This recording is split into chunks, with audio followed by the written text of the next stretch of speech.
Welcome to Global Livelihood, where money makes change. Listen closely, oh, I got a story to tell. A version of my ghetto where life felt for real. Some would call it hell, but to me it was heaven. God gave me the grace, amazing ways of living. How would you feel if you had to catch a meal, build a hut to live in, to eat and chill in, having to pump the water out of the ground? The way we put it down, utilizing what is around, like land for farming, river for fishing, everyone helping each other whenever they can. We make it. My name is Justin Iselin. I am a U.S. Navy OEF veteran, and a full-time student at the University of San Francisco.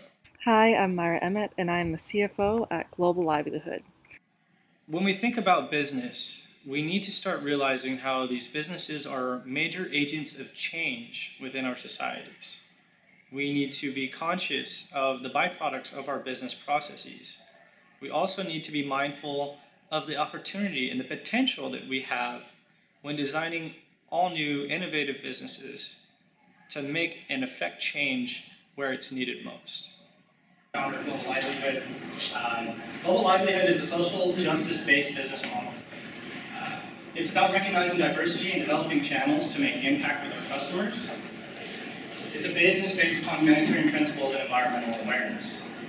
So by partnering with localized livelihood projects in some of the most severely impoverished communities throughout the world, we are able to fashion products that are waste reductive and also contribute to social uprising and social justice. Our competitive advantage comes from sourcing our products in these communities, allowing our customers money to go back to where it's needed most, to the families who need it most. When families receive financial stability within these communities, children who are otherwise scavenging on the streets for foods or other scrap materials that they can salvage for money later on, well, they're going to be empowered to go ahead and start attending classes. In these communities, there are educational facilities that are already open and willing to take students, but the students are not attending because they need to help support the family. Our goal is systematic change.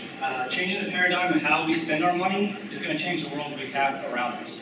So when we spend money at Walmart or Nike, we should ask ourselves, what are they going to use that money for? Are they going to be sending money to the politicians?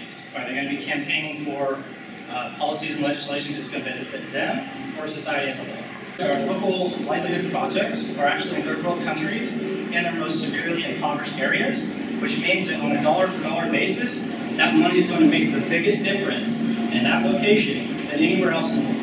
So we're fashioning a channel for customers to send their money to where it's needed and where it has the most change. Just a quick question, another one. If any of you could buy a product that would actually contribute to waste reduction and social change, how many of you would be interested in doing that? 1, 2, 3, 4, 5, 6, 7, 8, 9, 10, 11, 12, 13, okay, about 14, 13, 14. That's great. Now, when you want to go buy a product that can accomplish all that, where do you go? Anybody else? Case in point. Introducing our new line of business, Handwoven Hope. Now, my favorite aspect of Global Livelihood is our ability to affect families.